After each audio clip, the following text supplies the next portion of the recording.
Welcome everyone. Today we will be ranking all the Cardfight Vanguard seasons up until now. It has been over 10 years of so many different story arcs. I cannot wait to reflect on all the good times and low moments in the franchise's history. They have tried so many things with this show, pandering to different tastes. It will be quite an intense topic. What is up, losers? Okay, looks like everyone is now here. We were almost going to start without you, Donald. I wouldn't miss this for the world. Believe me when I say I have seen every single one of these shows. I don't believe you. Well then, let's go from the start. The first season of Vanguard. Personally, Barack, this is S tier. Season 1 of Vanguard is one of the greatest anime of all time. Aichi is relatable for many of us who grew up unpopular in school with no aspirations before becoming something greater. Aichi becomes quite the man by the end of the 64-episode season, developing his character well. Aichi lost games and grew. He wasn't perfect like other main character, even taking the dark path, but being set straight by his friends. Aichi is one of the best protagonists in anime and highly underrated. Ren was an incredible villain. He represented the egocentric that lost his way. He was the dark Aichi gone astray. But Kai got to try again and succeed with Aichi, who then saved Ren from his own corruption. Legendary anime. Wrong, it's a TCG anime, bro. Thinking a TCG anime is legendary is cringe. Believe me, there was so much filler I would rather watch OverDress than this slow-paced garbage. You don't need 64 episodes to tell a story. Donald OverDress would never exist without the first season of Vanguard, which is one of few card games to have a 10-year anniversary, demonstrating how much fans loved how marvelous Season 1 was. I agree with Joe. This season is the apex of card game storytelling worthy of the S spot. What do you guys think of Asia Circuit? Garbage, horrible writing. Did they need to magic Aichi into a new clan? In real life, the format changes. That was reason enough to try golds. That takes away the magic of clan loyalty and heart of the cards. Being an unsentimental tryhard jumping between clans kills it. Forcing Aichi to bond with Gold Paladin was necessary. Then when he gets Royals back, he resolves to play both, hence Liberators. Stupid. Misaki literally plays Genesis in Season 3 without being forced out of Oracle, so I don't see the problem. Misaki played Oracle for 2 seasons straight. Since Aichi and Kai already had 2 clans, it seems fine to give her a third. How do you explain Kamui then? Kamui is not an important character, Donald. In Season 3, they changed the cast up around the Miyagi arc. Whatever. I still think Kai was sad, though. He joins Ren's team for no reason and gives Aichi the douchebag treatment. This season ruined Season 1.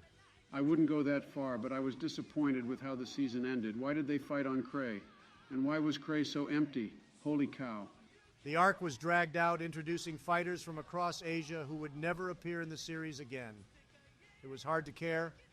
It was part of Aichi's journey to grow as a player, not only with a second clan, but by taking his skills to the continental level. Also, there were a lot of slice-of-life moments which made us enjoy the characters more. It isn't Season 1, but it's not a bad season. I would put Asia Circuit into C tier. Fine. What do you folks think of Link Joker? I loved it. Naoki was introduced. He was a bro. I used to love when Naoki said break time because we had break rides. Shame the reboot has no break rides. I really loved those days. Vanguard was peaking. Gancelot versus Mordred was an incredible fight.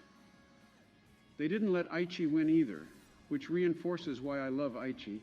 He isn't depicted like Kirito or Goku, who has to be perfect. Main characters without plot armor are my favorites. I hear you, Joe. The first part of Link Joker was a huge milestone for the series, but then it spiraled downhill from there. Yeah, don't get me started on that mess. They ruined Kai, my favorite character. What are you idiots talking about? Link Joker was great from start to finish. Kai was surpassed by Aichi and Ren. His character had nowhere to go. Now the one who preaches card game values must become the fallen, and the friends he saved must become his savior. Donald, that shit makes no sense. Why would Kai sell his soul to Satan just to play another clan and win games, when it meant everyone he beats turns into a zombie and the world gets invaded? What kind of deranged bullshit is that? Speaking of selling, I will never understand why Link Joker sacrificed half his life force to summon Leon from an alternate future. That was so head-ass. Why not fight Leon and Ghost Takuto normally? Jackass. He can't fight them both at once. Link Joker was outnumbered. Okay, but numbers don't matter if you settle things with cards. Leon could have literally killed him midway in his fight with Ghost Takudo. Think Barack, think... Couldn't he have just made more zombies? Just reverse anybody who was on Facebook during school like he did to Mackie? That would take too long, Sleepy Joe. He could have done it from the start and save us from this stupid war. That would be a disaster. Besides, you don't know if free reverses have a limit. Stop overthinking this. The arc was fun and needed a real threat to get people pumped every week. To be fair, the actual card fights were entertaining to watch. We got to see iconic archetypes like Eradicators, Jewel Knights, Regalia, Dauntless, Chaos, Blue Wave, and Revengers. Maybe we can overlook the awful writing since it redeems itself as a TCG anime. C tier. AA, I won't accept anything less from one of the best arcs in Vanguard. B then, but I'm not budging anymore. Fine, let's move on to Legion Mate. Awful. Legion Mate wasn't amazing, but wasn't awful. Aichi going missing, Kai's redemption, fighting Western players, tremendous. I must admit I enjoyed when Raul Serra was the villain. A cool plot twist that brought the factions together before the decisive final fights, and the iconic Dragonic Overlord the Great versus Blaster Joker. Oh, Jesus, heavens no Barack. Blaster Joker was disgusting, seeing my favorite hero reduced to that and having this be the endgame terrible. Remember, Joe, what makes Aichi great is that he is flawed. He could breathe on the flipping moon, teleport around the world recruiting strangers, including a mafia man from South America that would later betray him. The story was unpredictable. Never imagined Misaki, Kamui, and Miwa would all lose after their training arcs. The writers had it in them to ignore cliches. Tremendous. Cliches exist for a reason. They did Misaki dirty. She made a friendship speech only to get blasted off the moon, crying back on Earth with amnesia. This was the pinnacle of her character after 4 seasons. This season ruined the legacy of the show. Wrong. Predictable stories suck, Joe. But look, I wasn't going to rate high since you forced Link Joker into B. Going with C since it's worse than Link Joker. You mean you thought this was B tier? Donald, what the fuck is wrong with you? Fine, let's just put this in C and be done with it. Thoughts on Neon Messiah? The real send-off Aichi deserved, as a hero. You either die a hero or you live long enough to be the villain. Not after 2 or 3 seasons, Donald. Shall we just dump this in B tier? I don't think it was anything amazing, but it was needed to salvage the terrible dumpster fire the anime series concluded with. Also, Deleter was a cool archetype. Agreed. Agreed. I was looking forward to this. Vanguard G Season One, it revived my excitement for Vanguard all over. Chrono was a great new hero. He was similar to Aichi with his loneliness and lack of motivation. Sleepy Joe, Chrono is nothing like Aichi. Chrono was winning hard. Noobs shouldn't be beating Kamui in their first fight. Whenever he fights Ibuki, he just crits him because Chrono could never beat Ibuki in a fair fight. This season is a pale imitation of the original series done poorly. There were no fights at the start either. I have to push back a little against that, Donald. The series was still introducing us to the characters. The first real fight was Jaime, who breaks Chrono out his introverted shell. Chrono then mentors Taiyo in the midway point, exhibiting his growth, right before fighting Team Demise at Nationals and later finding his pupil corrupted by an alpha male ideology. Corrupted? Kanzaki was the only thing they did right. Kanzaki's truth should have prevailed. Winning is important. This man is literally based on me. Don't flatter yourself, Donald. You're a loser. The only part based on you that I will give you is his poofy hair.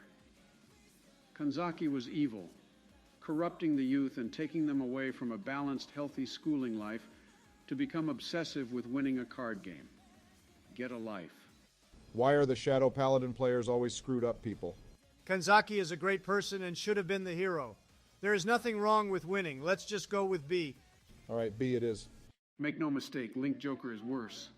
Gears Crisis, they were really desperate. With little faith in the new cast, they brought the old characters and had them fight Tri-3.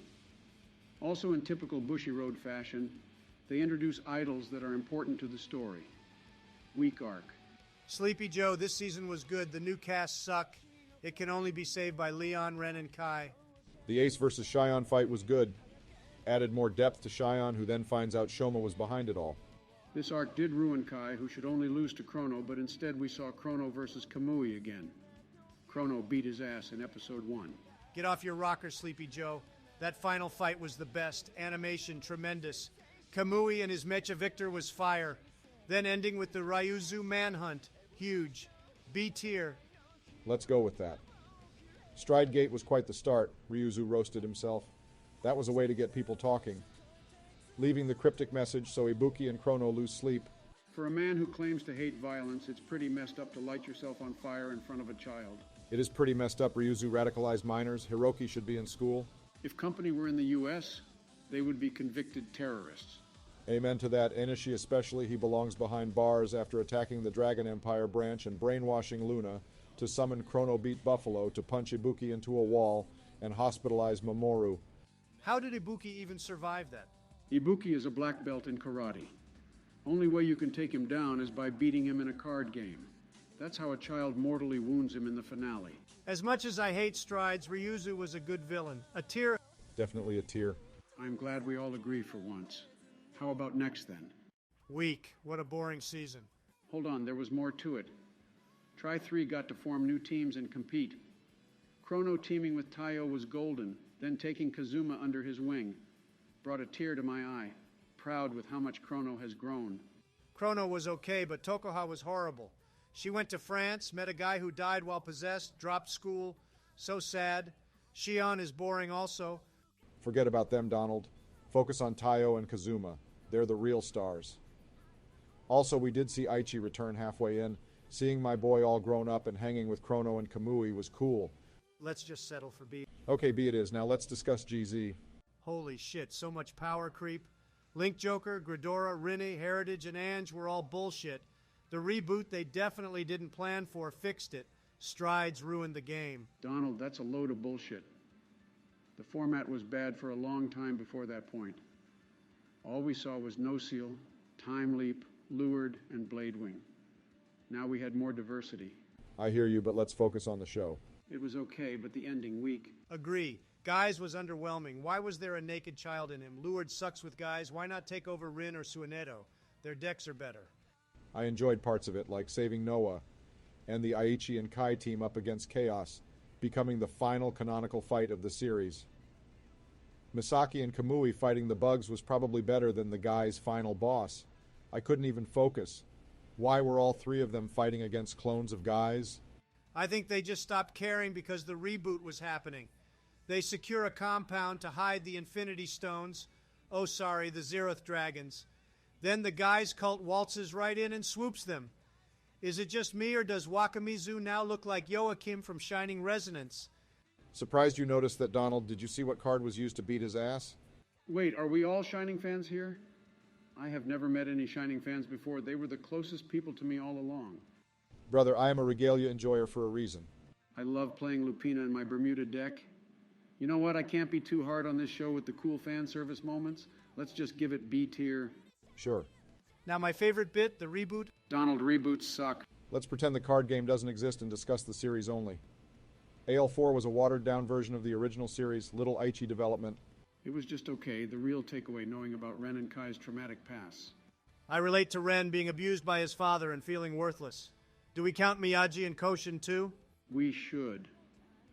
The Link Joker segment was improved under Ito's direction. Ibuki was based. The Psychic and Mr. Global School President joined Aichi's team. That shit was cool. The liberties they took with the alternate timeline. Chef's kiss. But can we all agree Leon should never have been small? Sad. I was pleased when I saw Mamoru in Trinity Dragon. Mamoru was never in the original series, so this retcon feels right since he is from the same generation. We got to see Kagero player versus Kagero player confirming once and for all that Mamoru is the superior Kagero main. You take that back, Kai, all the way. Blade Master is poop, Overlord is life. Mamoru basically made Kai. He gave him the end when Kai was trying to regain his spark. Mamoru became his teacher during that episode. Also, let us set the record straight. Blade Master was so good that they changed the rules of the game for stand triggers to nerf it. Once that happened, Blade Master couldn't stand on his own 2 feet ever again. Overlord for the win. Sleepy Joe is right. You lose this one, Barack. Anyway, I think B tier is deserved since the later parts were enjoyable. They based the story on the manga, so it was worthwhile alternate canon. Yu-Gi-Oh! Could learn from this and adapt Ito's R story with the Wicked Gods, or a GX anime with Elemental Hero Absolute Zero popping off and Tragedia having a voice actor. Shinemon Arc, I personally enjoyed it. The shop manager who was around since episode 1 becoming the surprise third hero with Genesis was a treat. Uranus and Valkyrian were cool. Felt short, though. We never got more astral deities. This show was better than G. They made Kanzaki into a rival instead of villain. And he beat Shinemon in the end, proving to all of us that weakness is a sin. Peak alpha male. Ryuzu returning and seeing more of Chrono's family was great. Chrono was so cute. I wished I had Chrono congratulate me for winning the 2016 and 2020 presidential elections. Shut up, Donald. I won fair and square, and you know it. It was a phenomenal arc, making use of characters like Oyama and Ruga, who we never got to know because Valios possessed him. Also, it was cool they made Arte related to one of Shinemon's rivals and mentor. Compared to what OverDress is now, this arc at least makes me feel like they know their lore. It's a mess. Shinemon already had his flashback of using Murakumo and meeting Ryuzu once in the dojo, but Tatsuya was a great addition. Angel feathers are my wings. He was such a stupid kid, blowing the inheritance money to bring back his dead parents based on pseudosciences he made up out his ass. Grief can drive a young boy to do wild things. Don't judge so harshly. Shinemon lost his final battle against Chrono, who is also having his first game in this timeline. Chrono is so strong, he can beat any pro from Card Capital in his first fight. Flaws aside, this belongs in A. I agree, a tier. I can't disagree, it carries hard. Let's talk about If. I expected the Magical Girls anime to be hot garbage, but this blew my expectations. It started off awful, but the more I saw of this series, the more I liked. It was fun, and the writers were actually trying, which says a lot. Unlike Link, Joker, and Legion. It was basically a better Legion, mate. There were no card fights. It was so classic seeing Ibuki try to card fight and getting tossed. How the mighty have fallen. I don't know why he doesn't just beat the monsters up. He is a black belt. I guess the writers forgot. Ibuki did survive Chrono beat Buffalo in the other timeline. I was creeped by evil Aichi, so cursed. Also, he hardly cares for his sister, bad brother. This show reminded me of Fate Ilya, but also Card Captors. I enjoyed watching Card Captors with my kids while they were growing up. This deserves a tier. Sure. Are we seriously suggesting this season is one of the best? Yep. Almost there now. Speaking of Card Captors, the next one has characters designed by Clamp. Thoughts on OverDress? The overall production was great, but the story was sorely lacking. 12 episodes isn't enough time to build a compelling narrative. Then as we wait for season 2, we stop caring. There weren't many card fights, which I didn't like. We didn't really need another reboot. What's the matter, Donald? I thought you loved reboots. One reboot too many? Sure, the game was a reboot, but not the show. However, there was no need for excessive Yu cross-dressing. If Yu was trans, then sure, but he wasn't. Only a degenerate would reuse this joke. Also, Yu was a child. It is distasteful that they put a cross-dressed Yu on the cover of Lyrical and make DSR Nirvana and over-triggers of him. Plus, he is underage too. Sickening. I'm about to put an executive order as the 46th president to ban this type of artwork being distributed. We must protect children everywhere by discouraging this culture. I'm glad to have you as our president.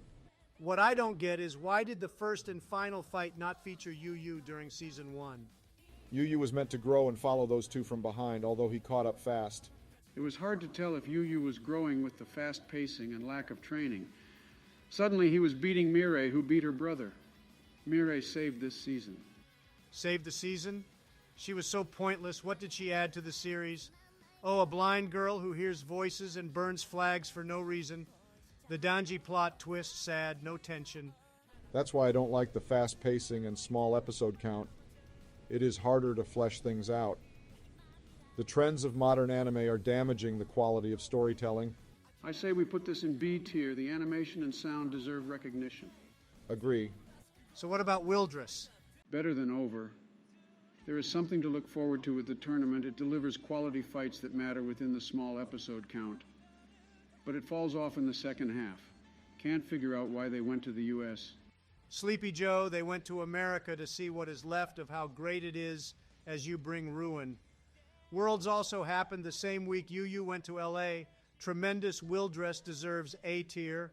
I do like the new characters. Reika is well developed. Youthberg reminds me of Lelouch from Code Geass. Sam is cool. I wished he was real so he could report to me. It is finally good to see some African American representation in this show. Uniformers are a great group, teaching people to play optimal, unlike some people who gatekeep their ideas. Uniformers are cringe. Why spend so much time and money over a card game with all this tech and AI? But they are winning Barack, and so can everyone. Michiru is the worst friend, sends you to a foreign country to uncover a shady organization that the CIA is chasing, only to turn on you. What a betrayal. Hope Danji beats his ass. With Reika losing twice this season and needing his revenge matches, it is clear now that Season 3 is happening. With this knowledge, I think so far, I rate this season a B. Sounds good. Well, that is that. Thanks for joining, and see you in the next one.